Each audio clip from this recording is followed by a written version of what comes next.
चलो आज हम बात करेंगे ग्रेडल के बारे में। ठीक है, तो ग्रेडल फाइल्स क्या चीज़ है, कहाँ पे उसको हम सेट वगैरह कर सकते हैं। तो ओपन करो। जो ग्रेडल है वो एंड्रॉयड में ही हो मतलब होगी। iOS के लिए कुछ दूसरी फाइल्स हैं। ठीक है, एंड्रॉयड के अंदर कुछ फाइल्स हैं, उनके बारे में डिस्कस करेंगे। तो ये वाला एंड्रॉयड का फोल्डर हो गया। ठीक है, इसको ओपन करेंगे। इसमें जितनी फाइल है ना वो एंड्रॉयड से रिलेटेड है, iOS से रिलेटेड नहीं है, ना ही वेब से रिलेटेड है। iOS के लिए अलग से फोल्डर है, ये देखो iOS का अलग फोल्डर है, ये रहा। ठीक है, और वेब के लिए अगर सपोर्ट कर रखा है तो वेब के लिए अलग से फोल्डर हो गया। ठीक है, तो चलो। अच्छा, इससे पहले ग्रेडल से पहले हम थोड़ी और चीज़ें हैं जो एंड्रॉयड मैनिफेस्ट नाम की एक चीज़ है, उसको देखते हैं। तो आप ओपन करो एंड्रॉयड वाले को, उसके बाद ऐप को। ठीक है, ऐप के बाद आप सोर्स ओपन करो, और सोर्स में मेन। ठीक है, यहाँ पे आपको मिलेगी XML टाइप की फाइल, एंड्रॉयड मैनिफेस्ट XML। ठीक है,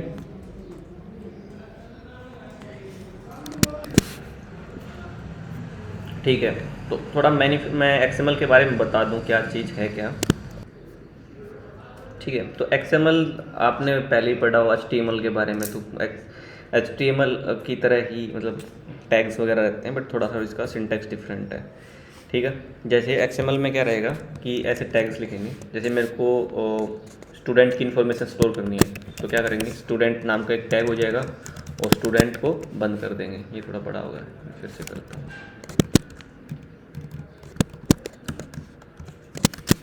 जैसे स्टूडेंट की इन्फॉर्मेशन स्टोर करनी है, ये ना डार्ट्स या फ्लटर से रिलेटेड नहीं, ये जनरल चीज़ है, हर लैंग्वेज में यूज कर सकते हो आप इसको। XML जैसे जेसन रहती है ना डेटा को स्टोर करने के लिए। ठीक है, जेसन के अंदर आप स्टोर कर सकते हो की और पेयर के वैल्यू में, की और वैल्यू पेयर में, है ना। वैसे ही XML के अंदर भी इन्फॉर्मेशन स्टोर करने के लिए यूज किया जाता है XML को। ठीक है, इवन API भी आपको ऐसा हो सकता है कि ये API आपको XML के अंदर रिस्पॉन्स रिटर्न करे। ठीक है, तो रिस्पॉन्स किस टाइप से आएगा, ऐसे आएगा। इनको बोलते हैं टैग। ठीक है, एक ओपन टैग और ये होता है क्लोज टैग। यहाँ पे क्लोज कर दिया इस टैग को। ठीक है, अब देखो मैं इसकी इन्फॉर्मेशन अगर स्टोर कराऊँ तो नेम में अगर मैंने स्टोर करवा दिया उसका नाम, और फिर उसका टैग बंद हो जाएगा। ठीक है, उसके बाद जैसे मैं रोल नंबर करवा रहा हूँ तो रोल नंबर। ठीक है, रोल नंबर। ओके, उसके बाद मैं एड्रेस करा रहा हूँ तो एड्रेस। और देखो एड्रेस के अंदर मैं क्या करूँगा, एड्रेस को स्टार्ट किया और एड्रेस को बंद कर दिया। जैसे नेस्टिंग करते थे ना जेसन के अंदर, तो इसके अंदर भी नेस्टिंग कर सकते हैं। एड्रेस के अंदर फिर सिटी। ठीक है, सिटी लेट्स सपोज भिवानी डाल दिया तो ये ऐसे बंद हो जाएगा। ठीक है, सॉरी भिवानी को बंद नहीं करेंगे, सिटी को बंद करेंगे। ठीक है, और पिन कोड।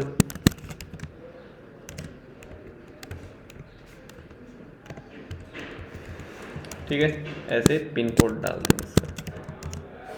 समझ रहे हो कि ये जितनी भी इंफॉर्मेशन स्टूडेंट से रिलेटेड वो इस टैग के अंदर स्टार्ट और मिड इस टैग के अंदर होगी, जितनी भी स्टूडेंट की रिलेटेड होगी। ठीक है, अब एड्रेस की बात करें, जैसे नेम की बात करें तो नेम स्टार्ट टैग, उसके अंदर ही उसकी इन्फॉर्मेशन और देन उसका क्लोज हो जाएगा। ठीक है, वैसे अगर रोल नंबर की बात करें तो रोल नंबर में भी ऐसे करेंगे। एड्रेस की बात करें तो एड्रेस में कैसे करेंगे, एड्रेस स्टार्ट किया, एड्रेस बंद किया, और जितनी भी एड्रेस से रिलेटेड जो टैग्स होंगे वो इसके अंदर हो जाएंगे। तो ये चीज़ समझ में आ गई XML कैसे होते हैं।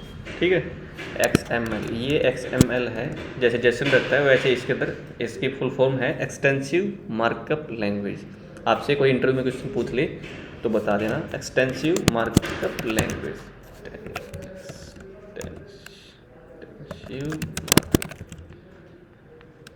Markup language. ठीक है, तो इस लैंग्वेज को हम यूज करते हैं इंफॉर्मेशन को स्टोर करवाने के लिए। ठीक है, अगर आप HTML की बात करो तो मैं HTML में थोड़ा सा बता देता हूँ कि HTML में कैसे काम रहता है। HTML में भी टैग रहते हैं HTML, ये देखो इसके अंदर भी ऐसे टैग रहेंगे। ठीक है, उसके बाद यहाँ पे आपका हेड टैग हो जाएगा। यहाँ पे जितनी भी हेड से रिलेटेड इन्फॉर्मेशन होंगी, हेडर मतलब बेसिकली, और यहाँ पे बॉडी टैग हो जाएगा। छोटे अक्षर बड़े अक्षर में लिख दो, कोई दिक्कत नहीं है। यहाँ पे बॉडी हो जाएगा, बॉडी के अंदर यहाँ पे आप अलग अलग इन्फॉर्मेशन डाल सकते हो। ठीक है, जैसे मेरे को कोई पैराग्राफ लिखना है, हेलो दिस इज पैराग्राफ। ठीक है, और ये पी को हम बाद में बंद कर देंगे। तो ये सीन रहता है कि आप क्या करोगे, ओपन टैग रहेगा, क्लोज टैग रह जाएगा होगा, जो इन्फॉर्मेशन डालनी है वो टैग्स के अंदर डालनी पड़ेगी आपको, ठीक है। अब कुछ टैग की ना वो हो सकती है, एट्रीब्यूट भी हो सकते हैं, ठीक है। वो कैसे, जैसे बॉडी टैग का अगर मैं बैकग्राउंड सेट करूँ तो बीजी कलर नाम का है, अगर मेरे को रेड कलर सेट करना है इसके अंदर, ठीक है, ऐसे करके आप बैकग्राउंड कलर रेड सेट करवा सकते हो, ठीक है।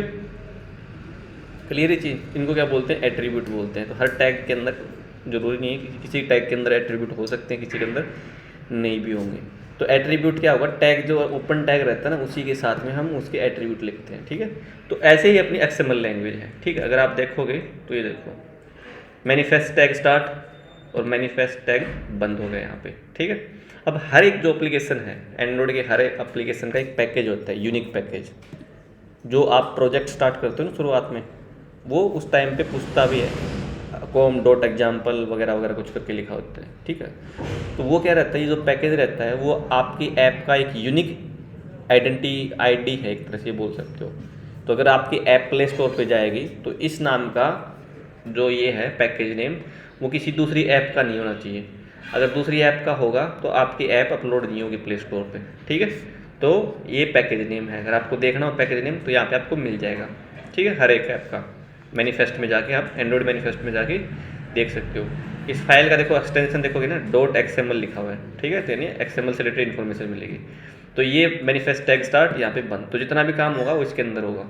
अब इसके अंदर कुछ एक इसके टैग्स हैं, ठीक, एट्रीब्यूट है टैग के, वो ये है पैकेज होगा। पैकेज एक मैनिफेस्ट टैग का एट्रीब्यूट है, एक ये वाली चीज़ है, इसको हम छोड़ देंगे अभी। उसके बाद एप्लीकेशन, अब देखो एप्लीकेशन स्टार्ट होगा, एक एप्लीकेशन बंद होगा। ये देखो यहाँ पे एप्लीकेशन स्टार्ट हुआ, यहाँ से यहाँ तक, यहाँ से यहाँ तक, ठीक है, और यहाँ पे एप्लीकेशन टैग को बंद कर दिया, ठीक है। अब एप्लीकेशन टैग के अंदर है ना कुछ एक एट्रीब्यूट और भी हैं, इसमें कौन कौन से हैं, यहाँ से बंद, यहाँ से यहाँ तक है एट्रीब्यूट। पहली बात तो होगा लेबल। अब लेबल जो है यानी एप्लीकेशन की बात हो रही है, जो अपनी एप्लीकेशन बनेगी ना एंड्रॉयड की, उसकी बात हो रही है, तो उसका जो नाम होगा वो यहाँ से आप चेंज कर सकते हो। नॉर्मली आपको ये नेम मिलेगा ऐसे ऐप इंस्टॉल होगी। तो अगर मैं यहाँ पे नाम चेंज करना चाहूँ तो जो भी नाम डाल लूँगा मैं यहाँ पे वो डाल सकता हूँ। ध्यान रखना कि आपको ये जो नेम है ना वो चेंज नहीं करना आपको, ठीक है। केवल आपको लेबल में डाल दोगे और ऐप इंस्टॉल करोगे तो आपकी ऐप ओथ डेमो से स्टार्ट हो जाएगी। अगर मैं इसका ABC नाम डाल लूँ तो ऐप का नाम आपका इंस्टॉल हो गया तो ABC नाम से इंस्टॉल हो जाएगी वो, ठीक है। तो ये ध्यान रखना, आपको नेम चेंज नहीं करना। फिर से बता रहा हूँ कि आपको यहाँ पे नेम नहीं डालना, आपको लेबल के अंदर एप्लीकेशन का नाम डालना है। आपको इसको भी छेड़ना नहीं है और इसको भी छेड़ना नहीं है। अगर इसमें कुछ गड़बड़ की तो ऐप इंस्टॉल नहीं होगी, एरर आनी शुरू हो जाएगी, ठीक है। ओके, तो ये आपके यहाँ से आप ऐप का नाम चेंज कर सकते हो। आइकन चेंज करने का मैं आपको बताऊँगा बाद में, ठीक है। फिर यहाँ पे कुछ एक्टिविटी से रिलेटेड कुछ इन्फॉर्मेशन है और उसके अंदर कुछ मेटा टैग्स हैं, ये अभी हमें ज़रूरत नहीं है। हाँ, अगर आपको ओरिएंटेशन अगर चेंज करनी है, जैसे आपके फ़ोन अगर आपने इस साइड पकड़ा तो स्क्रीन दूसरी साइड ओरिएंटेशन चेंज हो जाती है, लैंडस्केप या वो यहाँ पे आप चेंज करवा सकते हो, जो कि हम अभी नहीं पढ़ेंगे उसके बारे में। बट मैं थोड़ा सा बता रहा हूँ कि ओरिएंटेशन वगैरह आप यहाँ पे चेंज करवा सकते हो, ठीक है। अब देखो इससे ये कंप्लीट हो गई अपनी। इसके अंदर फिर उसके बाद हम ना कुछ परमिशन वगैरह डालनी हो, जैसे मुझे फाइल रीड की परमिशन डालनी है या मुझे इंटरनेट की परमिशन डालनी है, जब ठीक है वो परमिशन यहाँ पे आपको सेट करनी रहेगी, ठीक है। जैसे मेरे को इंटरनेट की परमिशन डालनी है तो मैं लिखूँगा यूजेज परमिशन, ये देखो यूजेज परमिशन, और मैं लिखूँगा यहाँ पे इंटरनेट, ये देखो, और इसको मैं कर दूँगा बंद हो जाएगा। पहले तो इस टैग को बंद करेंगे और यूजेज परमिशन बंद होगी, ठीक है। तो जब भी किसी भी ऐप को अगर इंटरनेट का एक्सेस देना है तो आपको यहाँ पे यूजेज परमिशन डालना पड़ेगा, ठीक है। आप बोल रहे हो यार मैं तब तक जो ऐप चला रहा था उसमें तो मेरे को परमिशन डालने की ज़रूरत नहीं पड़ी, क्योंकि मैंने तो API का काम भी किया, फायरबेस का काम भी किया, मुझे तो ज़रूरत नहीं पड़ी इंटरनेट की। वो इसलिए ज़रूरत नहीं पड़ी क्योंकि आपकी जो ऐप है ना वो डिबग टाइप की ऐप है, ठीक है। तीन तरह की मोड होते हैं ऐप के, एक तो डिबग, एक होता है प्रोफाइल मोड और एक होता है रिलीज मोड, ठीक है। डिबग मोड का मतलब ये रहता है कि जो आप डायरेक्टली रन करते हो अपने डिवाइस के अंदर, वो कौन सी टाइप का ऐप होती है, वो डिबग टाइप की ऐप होती है, उसके अंदर आप डिबग करवा सकते हो, ठीक है। ठीक है। उसके बाद एक होता है प्रोफाइल, जिसकी अभी हम बात नहीं करेंगे, और एक होता है रिलीज मोड। जब अभी आप प्ले स्टोर पे ऐप को अपलोड करोगे या किसी भी बंदे को आप APK प्रोवाइड करोगे, तो आप डिबग ऐप नहीं दोगे उसको, आप दोगे उसको रिलीज APK, ठीक है। वो भी मैं बताऊंगा कि डिबग APK कैसे क्रिएट करते हैं, रिलीज APK कैसे क्रिएट करते हैं, ठीक है, वो हम बात करेंगे बाद में। तो जब आप रिलीज APK क्रिएट करोगे, उस केस में आपकी ऐप अगर ये परमिशन आपने डिक्लेयर नहीं कर रखी है, तो API और फायरबेस कोई भी काम नहीं करेगा, ठीक है, इंटरनेट ही नहीं एक्सेस होगा उस केस में। तो वो जो इंटरनेट परमिशन है वो आपको यहाँ पे डालनी पड़ेगी, किसमें, मैनिफेस्ट के नीचे। जस्ट ये मैनिफेस्ट यहाँ पे खत्म हुआ, और यहाँ पे एप्लीकेशन से ऊपर, और यहाँ पे क्या करना है, यूजेज परमिशन लिखना आपको। और देखो बहुत तरह की परमिशन रहती हैं। जैसे कैमरा की परमिशन चाहिए तो कैमरा के डाल सकते हो आप यहाँ पे, ठीक है, इसको बंद कर दिया। और मल्टीपल परमिशन डालनी है तो आप मल्टीपल डाल सकते हो यहाँ पे। जैसे मेरे को फाइल रीड की करनी है मेरे को, तो मैं फाइल, ये देखो read profile, read file, read SMS। अगर आपको SMS रीड करने हैं तो आपको SMS यहाँ से डाल सकते हो, ठीक है। मोबाइल नंबर रीड करने तो कॉन्टैक्ट्स करने तो वो भी आप कॉन्टैक्ट करके वो परमिशन डाल सकते हो, क्योंकि जब तक आप परमिशन नहीं डालोगे तो आप ना ही उसका कैमरा एक्सेस कर पाओ, मे बी उसके कॉन्टैक्ट्स तो आप कर ही नहीं पाओगे, ठीक है। तो ये परमिशन वगैरह का ध्यान से कर लो इसको, क्योंकि परमिशन ज़्यादा यूज होती हैं और आपको परमिशन डालनी आनी चाहिए। तो मैं एंड्रॉयड मैनिफेस्ट में आप इसकी परमिशन डाल सकते हो, ठीक है। और ये रिलीज मोड और डिबग मोड, इसके बारे में हम दूसरे लेक्चर में बात करेंगे, ठीक है। इतनी चीज़ क्लियर हो गई फिर ये होगी एंड्रॉयड मैनिफेस्ट से रिलेटेड चीज़ें, ओके। उसके बाद क्या करेंगे, देखो अगर आप फ्लटर में कोडिंग नहीं कर रहे होते, फ्लटर से पहले क्या था, एक और लैंग्वेज होती थी जिसके अंदर एंड्रॉयड के अंदर कोडिंग होती थी, ठीक है। तो पहले होती थी जावा के अंदर, उसके बाद कोटलिन के अंदर लैंग्वेज इसकी कोडिंग होनी स्टार्ट होगी, ठीक है। तो मतलब अगर इसमें क्या होता था कि कोटलिन में जो कोडिंग करोगे ना, वो केवल एंड्रॉयड की ऐप क्रिएट करेगा, डेवलप करेगा, ना ही आप iOS की ऐप डेवलप कर सकते हो, ना ही आप वेब की डेवलप कर सकते हो, ठीक है। अगर आपको iOS की करनी है तो आपको अलग लैंग्वेज यूज करनी पड़ती थी पहले, स्विफ्ट नाम था जिस लैंग्वेज का, क्या नाम था, स्विफ्ट।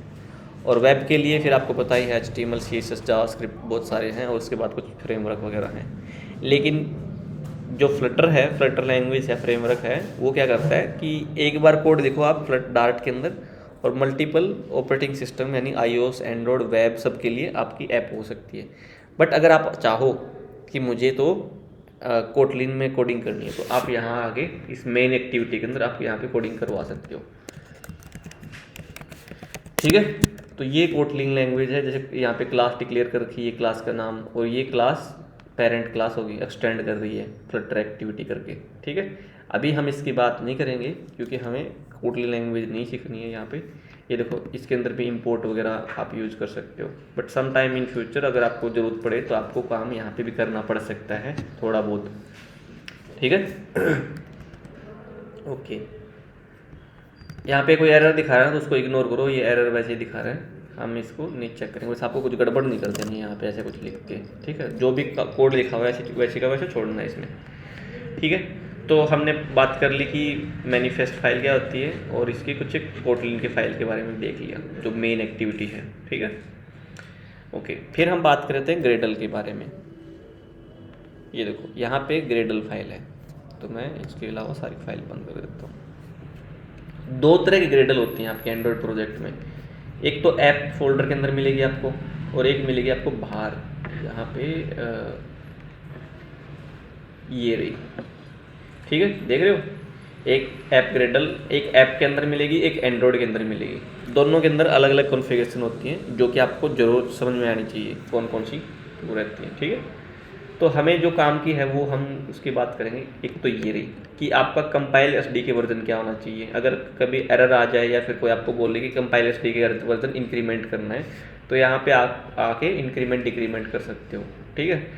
अभी शायद लेटेस्ट जो चल रहा है वो 34 चल रहा है, इससे ऊपर ये लेगा नहीं क्योंकि एरर आना शुरू हो जाएगी। हाँ, इससे नीचे कर सकते हो आप, बट आपको ज़्यादा इसको चेंज नहीं करना, 33, 32, 33, 34 तक लेकर रखना है, ठीक है। यहाँ पे आप मिनिमम SDK वर्जन भी सेट कर सकते हो, लाइक 21, एटलीस्ट 21 का आपको रखना पड़ेगा। अगर 21 से नीचे रखते हो तो एरर आ जाएगी मिनिमम SDK करके, ठीक है। बाय डिफ़ॉल्ट यहाँ पे ये 19 रहेगा, शायद ऐसा कुछ लिखा होगा, अगर फर्स्ट टाइम आप प्रोजेक्ट में आओगे तो ऐसे कुछ मीन SDK करके लिखा होगा। ठीक है, इसको आपको यहाँ पे रिमूव करके और 21 कर देना इसे। ठीक है, टारगेट SDK वर्जन की जगह भी आप अगर चेंज करना चाहो तो 34 जो ऊपर था ना 33, वो यहाँ पे भी आप रख सकते हो। ये कुछ वार्निंग दे रहा कि आप अपग्रेड कर सकते हो, 34 रख सकते हैं यहाँ पे। आई थिंक 34 में एरर दे रहा है, तो 33 में आप चेंज कर सकते हो। ठीक है, ये जो वैल्यू उठा रहा है ना फ्लटर वगैरह से, ये ना इस फाइल से पिक कर रहा है, लोकल प्रॉपर्टीज से। इससे ही कर रहा है क्या? नहीं, इससे नहीं कर रहा। चलो उसके बाद हम बाद में चेक करेंगे उसको। ठीक है, इतनी चीज़ समझ में आ गई कि यहाँ पे आप मिनिमम SDK, टारगेट SDK और कंपाइल SDK वर्जन को इंक्रीमेंट डिक्रीमेंट करवा सकते हो। ठीक है, ओके। जैसे हम पब स्पेक के अंदर डिपेंडेंसी डालते हैं, प्लगइन डालते हैं, वैसे ही अगर आप कोडिंग एंड्रॉयड साइड करते हो कोटलिन लैंग्वेज में, तो वहाँ पे भी आप प्लगइन वगैरह डाल सकते हो। यानी प्लगइन को क्या बोलते हैं वहाँ पे? डिपेंडेंसी बोलते हैं। ठीक है, आगे बात समझ में। अगर कोटलिन में, प्रॉपर कोटलिन में आप कोडिंग कर रहे हो, फ्लटर के अलावा फ्लटर में नहीं कर रहे हो, तो उस केस में अगर आपको कोई भी प्लगइन डालनी है वो डिपेंडेंसी के अंदर डालेंगे यहाँ के अंदर। जैसे एक प्लगइन इन्होंने डाल भी रखी है। ठीक है, अगर और प्लगइन डालनी है वो यहाँ पे डालनी है। बस आपको आइडिया होना चाहिए, इन फ्यूचर कोई एरर आ जाए किसी वजह से तो आपको पता होना चाहिए कि कोटलिन साइड में प्लगइन कहाँ पे डलेगी। ठीक है, तो प्लगइन डलेगी यहाँ पे डिपेंडेंसी के अंदर। ठीक है, कई बार क्या होता है कि कुछ एक प्लगइन है ना, फ्लटर की प्लगइन, वो बोलती है मैनुअली कि आपको ये SDK वर्जन चेंज करना पड़ेगा, टारगेट SDK वर्जन आपका इतना होना चाहिए, मिनिमम SDK आपका 23 होना चाहिए, 21 होना चाहिए। ठीक है, उस केस में आपको आइडिया होना चाहिए कहाँ पे चेंज होगी। वो ऐप के अंदर जाके बिल्ड ग्रेडल में मिलेगी। ठीक है, इसके अंदर क्लियर ये चीज़। और डिपेंडेंसी वगैरह आप यहाँ पे डाल सकते हो। उसके बाद आपकी एक और ग्रेडल फाइल रहती है, 2 तरह की ग्रेडल बताया था मैंने, एक ऐप लेवल, एक एंड्रॉयड लेवल की। ठीक है, ये ऐप लेवल होती है, इसको प्रोजेक्ट लेवल की बोलते हैं। इसके अंदर जो कॉन्फ़िगरेशन रहेगी वो ऐप से रिलेटेड रहेगी, और इसके अंदर जो कॉन्फ़िगरेशन रहेगी वो प्रोजेक्ट से रिलेटेड इन्फॉर्मेशन रहेगी। ठीक है, जैसे कि यहाँ पे आप कई बार आपको एरर मिलेगी कि कोटलिन का वर्जन मिसमैच हो रखा है या लोअर वर्जन है, तो वो जो लोअर वर्जन है वो इंक्रीमेंट करना है, वो आप गूगल करोगे चेक कि भाई कौन सा वर्जन डालूँ, तो वो वर्जन आपको यहाँ पे डालना है। जब भी कोटलिन वर्जन से रिलेटेड एरर आएगी आपको आना है एंड्रॉयड की बिल्ड ग्रेडल फाइल के अंदर, और यहाँ पे आपको क्या करना है, उस वर्जन को चेंज करना है जो भी सही रहेगा। ठीक है, फिर कुछ एक और डिपेंडेंसी रहती हैं कि जैसे बिल्ड ग्रेडल का वर्जन कौन सा है, गूगल सर्विस का वर्जन कौन सा है। जैसे फायरबेस से रिलेटेड अगर आपको कुछ काम करना है तो सम टाइम आपको यहाँ पे पाथ वगैरह चेंज करना पड़ता है। ठीक है, ठीक है, जैसे ये 4.4 बोल रहा है, एक वार्निंग दे रहा है कि इसको 4.3.10 को चेंज करो 4.4.1, ये लेटेस्ट चल रहा है। बट अभी हम कुछ भी चेंज नहीं करेंगे, अगर आपने चेंज कर दिया तो कुछ हो सकता है कुछ प्रॉब्लम आनी स्टार्ट हो जाए। ठीक है, बट आपको आइडिया होना चाहिए इन फ्यूचर, अगर आप प्ले स्टोर पे स्टैक ओवरफ्लो पे जाके देख रहे हो कि वो बोल रहे कि क्लास पाथ चेंज करो इसका, गूगल सर्विस का, ग्रेडल का वर्जन चेंज करो यहाँ से, तो आपको आइडिया होना चाहिए कि आपको कहाँ से चेंज करना है, कहाँ पे आपको चेंज करके देखनी है। ठीक है, ओके। उसके अलावा इसके अंदर और कोई ख़ास चीज़ दिख नहीं रही अभी मेरे को। ठीक है, तो यहाँ पे ये चीज़ें आपको ध्यान होनी चाहिए, सर्विस वगैरह का चेंज करना हो, ये करना हो, वो आप यहाँ पे कर सकते हैं। पहले तो फायरबेस से अगर ऐप को कनेक्ट करते थे ना, वो आपको डिपेंडेंसी यहाँ पे कुछ काम करना पड़ता था, इस फ्लटर इसके अंदर कुछ काम करना पड़ता था। बट अब क्योंकि हमने कमांड के थ्रू काम करना स्टार्ट कर दिया, तो आपको मैनुअली ग्रेडल में काम करने की ज़रूरत नहीं है। ठीक है, आप फ्लटर फायर कॉन्फ़िगर करोगे, सारी कॉन्फ़िगरेशन आ जाएगी, जो भी गूगल सर्विस जो भी काम की चीज़ें वो अपने आप को कमांड कर देगी। ठीक है, जब आप फ्लटर फायर कॉन्फ़िगर करते हो ना, तो इस केस में एक Google Jason service JSON file आती है, गूगल सर्विस की जेसन फाइल। ठीक है, आप नॉर्मली जब प्रोजेक्ट क्रिएट करोगे तो आपको ये फाइल नहीं होगी यहाँ पे, लेकिन जैसे आप फ्लटर फायर कॉन्फ़िगर करते हो तो ये फाइल अपने आप इस फोल्डर में वो कमांड डाल देती है क्रिएट करके। तो बेसिकली इसके अंदर क्या इन्फॉर्मेशन रहती है, आपके प्रोजेक्ट की आईडी कौन सी है, आपका प्रोजेक्ट का नंबर कौन सा है, ठीक है, वगैरह वगैरह, API कौन सी है, ठीक है, एंड्रॉयड क्लाइंट इन्फॉर्मेशन वगैरह, ये सारी इन्फॉर्मेशन आपको इस गूगल सर्विस जेसन में, ये जब फायरबेस के साथ इंटीग्रेट करते हो तो ये फाइल आपको मिलती है। तो सम टाइम अगर ये फाइल डिलीट हो जाए किसी केस से, या खुद तो मैनुअली डिलीट कर दो, या कुछ इसके अंदर गड़बड़ हो जाए, तो आपको फिर से कॉन्फ़िगर करने की ज़रूरत पड़ेगी। अगर मैं इसको डिलीट कर दूँ और फिर से फ्लटर कॉन्फ़िगर करूँगी तो फाइल दोबारा से आ जाएगी। मैं दिखा देता हूँ आपको, जैसे मैंने यहाँ पे इसको डिलीट कर दिया, फ्लटर फायर कॉन्फ़िगर। अभी इसका पाथ सेट नहीं कर रखा, तो मैं अभी इस काम को मैं डिफ़र कर देता हूँ, बाद में करेंगे इसको, ठीक है। तो मतलब ये जो फाइल आई है ना, वो ये फायरबेस से रिलेटेड फाइल है, ठीक है। तो ये चीज़ समझ में आ गई, ग्रेडल वगैरह से रिलेटेड 2 तरह की ग्रेडल रहेंगी, एक ये वाली और एक ये वाली, ठीक है। इसके अंदर एक चीज़ और बता देता हूँ मैं आपको, जो हमने लास्ट टाइम पे वो देखा था ना, पैकेज नेम, जो एप्लीकेशन की आईडी है, वो आपको यहाँ पे मिल जाएगी।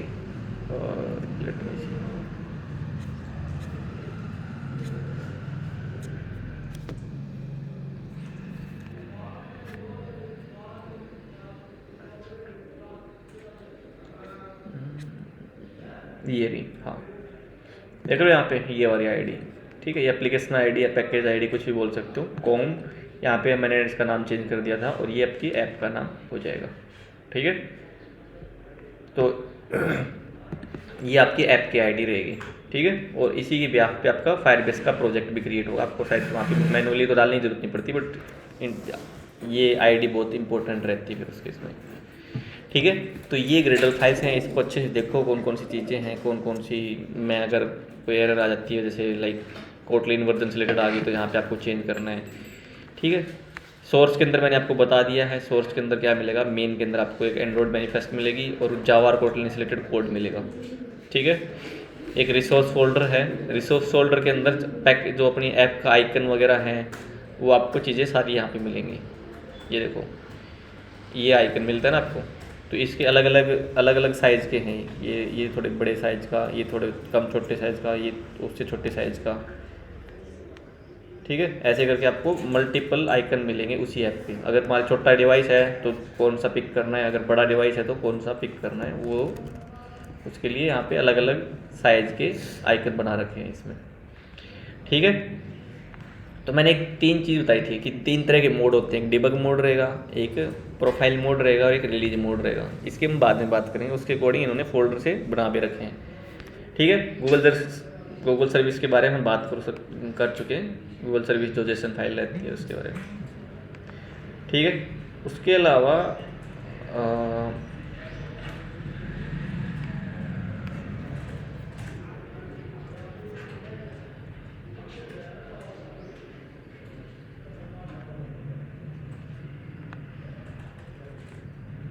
हाँ, उसके अलावा एक ग्रेडल फोल्डर के अंदर ग्रेडल रैपर डॉट प्रॉपर्टीज़ करके एक फाइल मिलेगी आपको।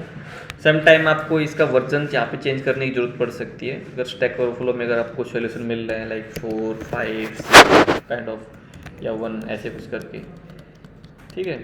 जब भी आप इसके अंदर, जब भी आप ग्रेडल या फिर किसी के अंदर अगर आप चेंज करते हो एंड्रॉयड साइड पे, तो आपको फाइल के अंदर जाके और एक यहाँ पे नहीं मिलेगा, आपको एंड्रॉयड साइड ओपन करना पड़ेगा, और एंड्रॉयड साइड ओपन करके आपको चेंजेस करने हैं इसमें।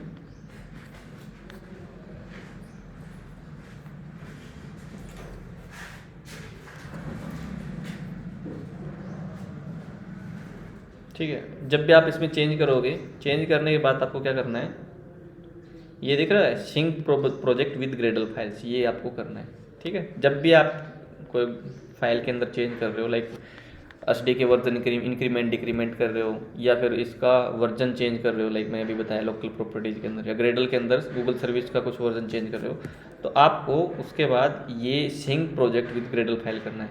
ये अभी डिसेबल इसलिए दिखा रहा है क्योंकि यहाँ पे आपकी ये चल रही है, जैसे ये कंप्लीट होगी ये इनेबल हो जाएगा, ठीक है। तो जब भी ग्रेडल फाइल के अंदर आप चेंज कर रहे हो, ध्यान रखना कि आपको ये करके ट्राई करना है। अगर कोई एरर होगी उसकी वजह से, तो आपको एरर दिख जाएगी, उसको फिर से रिजोल्व करना है। जब तक रिजोल्व नहीं हो जाएगी, सक्सेस नहीं दिखा देगा, तब तक आपको ये करना रहेगा, ठीक है। तो एंड्रॉयड से रिलेटेड जितने भी काम हैं वो आपको बेटर ये रहेगा कि आप एंड्रॉयड साइड उसको ओपन कर लो और यहाँ पे आप काम परफॉर्म करो। तो ये जो चीज़ें चल रही है ना लास्ट में, ये जब तक कंप्लीट नहीं हो जाएगा यहाँ पे फाइल नहीं दिखेगी, ठीक है।